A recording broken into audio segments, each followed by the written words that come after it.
यह लुसेंट की objective book है जिसमें हम भारत का संविधान देखेंगे। भारत के संविधान में संविधान की अनुसूचियां देखेंगे जिसमें हम लेवी थर्ड देखेंगे। इसमें प्रश्न दिया गया है कि भारतीय संविधान की 10वीं अनुसूची किससे संबंधित है। भारतीय संविधान की 10वीं अनुसूची किससे संबंधित है? दल बदल कानून से। 10वीं अनुसूची में दल बदल विरोधी कानूनों को समाविष्ट किया गया है। भूतपूर्व प्रधानमंत्री स्वर्गीय श्री राजीव गांधी के प्रधानमंत्रित्व काल में पारित किए गए 52वें संविधान संशोधन अधिनियम 1985 के द्वारा संविधान में एक नई 10वीं अनुसूची जोड़ी गई। ज्ञातव्य है कि 91वें संविधान संशोधन अधिनियम के द्वारा भी दल बदल कानून में संशोधन करके सभी प्रकार के दल को रोक दिया गया तथा मंत्री परिषदों के आकार को निर्वाचित सदन की कुल सदस्य संख्या के 15% तक ही सीमित कर दिया गया। ठीक है, दल बदल कानून 10वीं अनुसूची से संबंधित है। अगला प्रश्न है, संविधान की 6ठी अनुसूची इनमें से किस राज्य में लागू नहीं होती है? मणिपुर में लागू नहीं होती। आपका आंसर हो जाएगा संविधान की 6ठी अनुसूची किस राज्य में लागू नहीं होती? मणिपुर में लागू नहीं होती है। भारतीय संविधान की 6ठी अनुसूची में असम, मेघालय, त्रिपुरा और मिजोरम राज्यों के जनजातीय क्षेत्रों के प्रशासन और नियंत्रण के बारे में उल्लेख है, लेकिन यह मणिपुर में लागू नहीं होती है।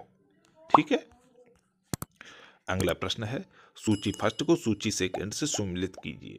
सूची फर्स्ट में अनुसूचियां दी गई हैं और सूची सेकंड में संबंधित विषय दिए गए हैं। ठीक है, इसमें चतुर्थ अनुसूची के बारे में पूछा है। चतुर्थ अनुसूची का संबंध किससे है? चतुर्थ अनुसूची का संबंध है राज्यसभा। ठीक है, आपका आंसर हो जाएगा चतुर्थ अनुसूची राज्यसभा से। और षष्ठम अनुसूची, षष्ठ अनुसूची मतलब 6वीं अनुसूची का संबंध किससे है? 6वीं अनुसूची का संबंध आपका हो जाएगा जनजाति क्षेत्र से, जनजाति क्षेत्र से। और अष्टम अनुसूची मतलब कि 8वीं अनुसूची का संबंध किससे है? 8वीं अनुसूची का संबंध आपका हो जाएगा भाषा से। ठीक है, और नवम अनुसूची का संबंध मतलब कि 9वीं अनुसूची का संबंध किससे है? 9वीं अनुसूची का संबंध भूमि सुधार से है। ठीक है, 9वीं अनुसूची का संबंध भूमि सुधार से है। इस प्रकार से आपका आंसर हो जाएगा ए का तीसरा, डी का पहला, ये वाला। ठीक है, सी आंसर सही हो जाएगा। अब देखिए चौथी अनुसूची, इसमें विभिन्न राज्यों तथा संघीय क्षेत्रों की राजभाषा में प्रतिनिधित्व का विवरण दिया गया है। चौथी अनुसूची में क्या दिया गया है? इसमें विभिन्न राज्यों तथा संघीय क्षेत्रों की राज्यसभा में प्रतिनिधित्व का विवरण दिया गया है। और 6ठी अनुसूची में क्या दिया गया है? इसमें असम, मेघालय, त्रिपुरा, मिजोरम राज्यों के जनजातीय क्षेत्रों के प्रशासन के बारे में प्रावधान है। और 8वीं अनुसूची में क्या है? 8वीं अनुसूची में इसमें भारत की 22 भाषाओं का उल्लेख किया गया है। मूल रूप से 8वीं अनुसूची में 14 भाषाएं थीं। 1967 ईस्वी में सिंधी को, 1922 ईस्वी में कोंकणी, मणिपुरी और नेपाली को और 8वीं अनुसूची में शामिल किया गया। 2004 में मैथिली, संताली, डोगरी एवं बोडो को 8वीं अनुसूची में शामिल किया गया। 9वीं अनुसूची देखिए अब क्या है। 9वीं अनुसूची में संविधान में यह अनुसूची प्रथम संविधान संशोधन अधिनियम 1951 के द्वारा जोड़ी गई। 9वीं अनुसूची कब जोड़ी गई? प्रथम संविधान संशोधन अधिनियम के द्वारा 1951 के द्वारा। इसके अंतर्गत राज्य द्वारा संपत्ति के अधिग्रहण, ठीक है, राज्य द्वारा संपत्ति के अधिग्रहण की विधियों का उल्लेख किया गया है। इन अनुसूची में सम्मिलित विषयों को न्यायालय में चुनौती नहीं दी जा सकती। वर्तमान में इस अनुसूची में 284 अधिनियम हैं। नोट, अब तक यह मान्यता थी कि 9वीं अनुसूची में सम्मिलित कानूनों को न्यायिक समीक्षा नहीं की जा सकती है, लेकिन 11 जनवरी 2007 के संविधान पीठ के एक निर्णय द्वारा यह स्थापित किया गया कि 9वीं अनुसूची में सम्मिलित किसी भी कानून को इस आधार पर चुनौती दी जा सकती है कि वह मौलिक अधिकारों का कहीं तो उल्लंघन नहीं करता है। अगर वह मौलिक अधिकारों का उल्लंघन करता है तो उसे इस आधार पर चुनौती दी जा सकती है। तथा उच्चतम न्यायालय इन कानूनों की समीक्षा कर सकता है। ठीक है। अगला प्रश्न है आपका, सम्मिलित कीजिए। सूची फर्स्ट में अनुसूचियां, सूची सेकेंड में संबंधित विषय दिए गए हैं। देखिए, आठवीं अनुसूची के संबंध, आठवीं अनुसूची का संबंध भाषा से, राष्ट्रीय भाषाओं की सूची से है, तो आपका आंसर हो जाएगा राष्ट्रीय भाषाओं की अनुसूची से। ठीक है। और नौवीं अनुसूची का संबंध किससे है? नौवीं अनुसूची का हो जाएगा इस अधिनियम में सम्मिलित अधिनियम न्यायालय के अधिकार क्षेत्र के बाहर। ठीक है, नौवीं अनुसूची के संबंध, ये आपका आंसर हो जाएगा। और 10वीं अनुसूची दल बदल विरोधी कानून हो जाएगा आपका, दल बदल विरोधी कानून हो जाएगा। और 11वीं अनुसूची के संबंध किससे है? पंचायत राज व्यवस्था का प्रावधान से है। ठीक है, पंचायत राज व्यवस्था के प्रावधान से 10वीं अनुसूची का संबंध। ठीक है, इस प्रकार से आपका आंसर हो जाएगा डी। अब देखिए 8वीं अनुसूची, इसमें भारत की 22 भाषाओं का उल्लेख किया गया है। मूल रूप से 8वीं अनुसूची में 14 भाषाएं थीं। 1967 ईस्वी में सिंधी को, 1992 ईस्वी में कोंकणी, मणिपुरी तथा नेपाली को 8वीं अनुसूची में सम्मिलित किया गया। 2004 ईस्वी में मैथिली, संथाली, डोगरी एवं बोडो को 8वीं अनुसूची में शामिल किया गया। 9वीं अनुसूची जो है, संविधान में यह अनुसूची प्रथम संविधान संशोधन अधिनियम 1951 के द्वारा जोड़ी गई। इसके अंतर्गत राज्य द्वारा संपत्ति के अधिग्रहण की विधियों का उल्लेख किया गया है। इन अनुसूची में सम्मिलित विषयों को न्यायालय में चुनौती नहीं दी जा सकती। वर्तमान में इस अनुसूची में 284 अधिनियम है। ठीक है। नोट, अब तक यह मान्यता थी कि 9वीं अनुसूची में सम्मिलित कानूनों को न्यायिक समीक्षा नहीं की जा सकती है, लेकिन 11 जनवरी 2007 के संविधान पीठ के एक निर्णय द्वारा यह स्थापित किया गया कि 9वीं अनुसूची में सम्मिलित किसी भी विषय को इस आधार पर चुनौती दी जा सकती है कि वह मौलिक अधिकारों का उल्लंघन करता है। ठीक है, अगर वह मौलिक अधिकारों का उल्लंघन करता है तो चुनौती दी जा सकती है तथा उच्चतम न्यायालय इन कानूनों की समीक्षा कर सकता है। अब देखिए 10वीं अनुसूची में क्या है? यह संविधान के 52वें संशोधन 1985 के द्वारा जोड़ी गई। 10वीं अनुसूची कब जोड़ी दी गई? 52वें संविधान संशोधन 1985 के द्वारा। इसमें दल बदल से संबंधित प्रावधानों का उल्लेख है। ठीक है। 11वीं अनुसूची, यह अनुसूची संविधान में 73वें संविधान संशोधन अधिनियम संवैधानिक संशोधन 1993 के द्वारा जोड़ी गई। इसमें पंचायती राज संस्थाओं को कार्य करने के लिए 29 विषय प्रदान किए गए। ठीक है। अगला प्रश्न है, सम्मिलित कीजिए। सूची फर्स्ट में प्रशासनिक उपबंध और सेकंड में अनुसूची दी गई है। देखिए आपका आंसर हो जाएगा पहला देखिए, असम, मेघालय, त्रिपुरा और मिजोरम की जनजातीय क्षेत्र। असम, मेघालय, त्रिपुरा और मिजोरम के जनजातीय क्षेत्र, ये तो पता ही है। कौन सी अनुसूची से संबंधित है? 6वीं अनुसूची से संबंधित है। ठीक है, 6वीं अनुसूची से संबंधित है। असम, मेघालय, त्रिपुरा और मिजोरम के जनजातीय क्षेत्र किससे संबंधित? 6वीं अनुसूची से संबंधित है। अखिल भारतीय सेवाएं, अखिल भारतीय सेवाओं का उल्लेख किसमें? 7वीं अनुसूची में किया है। अखिल भारतीय सेवाओं का उल्लेख किसमें? 7वीं अनुसूची में। ठीक है, 7वीं अनुसूची में अखिल भारतीय सेवाएं। और भारत का नियंत्रक एवं महालेखा परीक्षक के बारे में, भारत का नियंत्रक और महालेखा परीक्षक, ये तो दूसरी अनुसूची में आ जाएगा। ठीक है, भारत का नियंत्रक और महालेखा परीक्षक दूसरी अनुसूची में। अनुसूचित क्षेत्रों और अनुसूचित जातियों का नियंत्रण, अनुसूचित क्षेत्रों, अनुसूचित जातियों का नियंत्रण, ये किस में आ जाएगा? ये आपका आ जाएगा 5वीं अनुसूची में। ठीक है, ये किस में आ जाएगा? 5वीं अनुसूची में। ठीक है। असम, मेघालय, त्रिपुरा और मिजोरम के जनजातीय क्षेत्र किससे संबंधित? 6वीं अनुसूची में।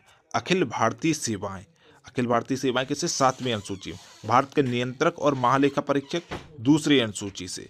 अनुसूचित क्षेत्रों, अनुसूचित जनजातियों का नियंत्रण किससे संबंधित है? 5वीं अनुसूची से। ठीक है, देख लीजिए अब। इस प्रकार से आपका आंसर हो जाएगा बी। द्वितीय अनुसूची, इसमें भारत राज्य व्यवस्था के विभिन्न पदाधिकारियों, राष्ट्रपति, राज्यपाल, लोकसभा के अध्यक्ष और उपाध्यक्ष, राज्यसभा के सभापति, उपसभापति, विधानसभा के अध्यक्ष, उपाध्यक्ष, विधान परिषद के सभापति, उपसभापति, उच्चतम न्यायालय के और उच्च न्यायालय के न्यायाधीशों और भारत के नियंत्रक, महालेखा परीक्षक आदि को प्राप्त होने वाले वेतन, भत्ते और पेंशन का उल्लेख किया गया। किसमें? द्वितीय अनुसूची में। और पांचवी अनुसूची में क्या है? पांचवी अनुसूची में इसमें विभिन्न अनुसूचित क्षेत्रों और अनुसूचित जनजातियों के प्रशासन और नियंत्रण के बारे में उल्लेख किया गया है। ठीक है, अनुसूचित क्षेत्र और अनुसूचित जनजाति के प्रशासन के बारे में, नियंत्रण के बारे में उल्लेख किया गया। किसमें? पांचवी अनुसूची में। अब छठी अनुसूची, इसमें मेघालय, असम, मेघालय, त्रिपुरा, मिजोरम राज्यों के जनजातीय क्षेत्रों के प्रशासन के बारे में प्रावधान है। अब सातवीं अनुसूची देखिए, इसमें केंद्र एवं राज्यों के बीच शक्तियों के बंटवारे के बारे में बताया गया है। इसके अंतर्गत 3 अनुसूचियां, संघ सूची, राज्य सूची और समवर्ती सूची। ठीक है,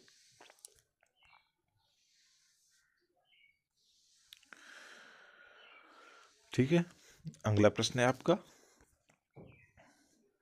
संविधान के अनुसूची तथा उससे संबंधित विषय का कौन सा युग्म सुमिलित नहीं है? संविधान की अनुसूची, उससे संबंधित विषय दिए गए, इसमें से कौन सा सुमिलित नहीं है? कौन सा सुमिलित नहीं है? आपका आंसर हो जाएगा द्वितीय अनुसूची, निर्वाचन आयोग के अधिकारियों का कार्य। ये बात गलत है। ठीक है, द्वितीय अनुसूची किससे संबंधित है? संविधान के अनुसूचित तथा उससे संबंधित विषय, दूसरा गलत है, क्योंकि दूसरी अनुसूची निर्वाचन आयोग के अधिकार कार्य इससे संबंधित नहीं है। राष्ट्रपति, राज्यों के राज्यपालों, सर्वोच्च न्यायालय, उच्चतम न्यायालय, न्यायाधीश, संसद, विधानमंडल अधिकारी, भारत के नियंत्रक, महालेखा परीक्षक, इसमें सभी की वेतन से संबंधित प्रावधान संविधान की द्वितीय अनुसूची में सम्मिलित है, न कि कार्य से सम्मिलित है। प्रथम अनुसूची, राज्य के शपथ, राज्य के जितने भी प्रशासनिक अधिकारी हैं उनकी शपथ के बारे में बताया है प्रथम अनुसूची। सप्तम अनुसूची में केंद्र राज्य शक्ति का विभाजन और दसम दल बदल विरोधी कानून, ये सभी सही है। अगला प्रश्न है, संविधान की 11वीं अनुसूची में क्या है? संविधान की 11वीं अनुसूची में क्या है? पंचायती राज्य। ठीक है, 11वीं अनुसूची, भारतीय संविधान की 11वीं अनुसूची पंचायती राज्य से संबंधित है। 73वें संवैधानिक संशोधन अधिनियम 1992 24 अप्रैल 1993 से प्रभावी द्वारा संविधान के भाग 9 एवं 11वीं अनुसूची जोड़कर पंचायती राज्य संस्थाओं को संवैधानिक आधार प्रदान किया गया। 11वीं अनुसूची में कुल 29 विषयों का उल्लेख है जिन पर पंचायतों को विधि बनाने की शक्ति प्रदान की गई है। अगला प्रश्न है, निम्नलिखित में से कौन सा एक कथन भारत के संविधान की चौथी अनुसूची का सही वर्णन करता है? चौथी अनुसूची का सही वर्णन करता है। इसमें राज्यसभा के स्थानों के आवंटन से संबंधित उपबंध अंतर्विष्ट हैं। ठीक है, चौथी अनुसूची में संविधान की चौथी अनुसूची राज्यसभा में सीटों के आवंटन से संबंधित है। सर्वाधिक 31 राज्यसभा सीटें उत्तर प्रदेश में हैं। पंजाब, पश्चिम बंगाल, बिहार में 16-16, तमिलनाडु एवं आंध्र प्रदेश में 18-18 सीटें, गोवा, नागालैंड, मणिपुर, त्रिपुरा, मेघालय, सिक्किम, मिजोरम, अरुणाचल प्रदेश और पांडिचेरी में एक एक सीट है, एक राज्यसभा सीट है। ठीक है, कहाँ का? गोवा, नागालैंड, मणिपुर, त्रिपुरा, मेघालय, सिक्किम, मिजोरम, अरुणाचल प्रदेश और पांडिचेरी में। ठीक है, सबसे ज्यादा कहाँ है? उत्तर प्रदेश में है। और सीटों का आवंटन किससे संबंधित है? चौथी अनुसूची से। अगला प्रश्न है, सूची फर्स्ट में प्रशासनिक उपबंध दिए गए हैं और सूची सेकंड में संबंधित अनुसूची दी गई है। सुमिलित करना है। राज्य एवं केंद्र शासित प्रदेश का उल्लेख किसमें है? राज्य एवं केंद्र शासित प्रदेश का उल्लेख प्रथम अनुसूची में। ठीक है, प्रथम अनुसूची में, राज्य एवं केंद्र शासित प्रदेश का उल्लेख प्रथम अनुसूची में। महत्वपूर्ण पदाधिकारियों के वेतन एवं भत्ते, ये आपके हो जाएंगे वेतन एवं भत्ते तृतीय अनुसूची में, ठीक है, तृतीय अनुसूची में वेतन एवं भत्ते। और शपथ, विभिन्न पद के लिए पद और गोपनीयता की शपथ, ये किसमें, ये द्वितीय में आ जाएंगे, गोपनीयता की शपथ द्वितीय अनुसूची में। राज्यसभा में राज्यों एवं केंद्र शासित प्रदेशों के स्थानों का आवंटन, राज्यसभा में सीटों का आवंटन चतुर्थ अनुसूची में, ये तो ठीक है, सीटों का आवंटन चतुर्थ अनुसूची में है। इस प्रकार से आपका आंसर हो जाएगा, ठीक है, इस प्रकार से आपका आंसर हो जाएगा डी, ए का पहला, बी का दूसरा, सी का तीसरा और डी का चौथा। अब देखिए प्रथम अनुसूची, इसमें भारतीय संघ के घटकों राज्यों, जिसमें 28 राज्य एवं संघ शासित क्षेत्र 8 क्षेत्रों का उल्लेख है, ठीक है। द्वितीय अनुसूची में क्या है, इसमें भारत राज्य व्यवस्था के विभिन्न पदाधिकारियों, राष्ट्रपति, राज्यपाल, लोकसभा के अध्यक्ष और उपाध्यक्ष, राज्यसभा के सभापति एवं उपसभापति, विधानसभा के अध्यक्ष और उपाध्यक्ष, विधान परिषद के सभापति एवं उपसभापति, उच्चतम न्यायालय एवं उच्च न्यायालय के न्यायाधीशों एवं भारत के नियंत्रक एवं महालेखा परीक्षक आदि को प्राप्त होने वाले वेतन, भत्ते और पेंशन का उल्लेख किया गया, किसमें, द्वितीय अनुसूची में। और प्रथम में क्या किया गया है, 28 राज्य और 8 केंद्र शासित प्रदेशों के बारे में, ठीक है। तृतीय अनुसूची में इसमें शपथ दी गई है, विभिन्न पदाधिकारियों की शपथ। और चतुर्थ अनुसूची में इसमें विभिन्न राज्यों, संघीय क्षेत्रों के राज्यसभा में प्रतिनिधित्व का विवरण दिया गया है, राज्यसभा में सीटों का आवंटन किसमें, चतुर्थ अनुसूची में, ठीक है। अगला प्रश्न है, इसमें क्या दिया गया, भारतीय संविधान की अनुसूचियों में कौन सी एक राज्य के नामों की सूची तथा उसके राज्य क्षेत्रों का ब्यौरा देती है।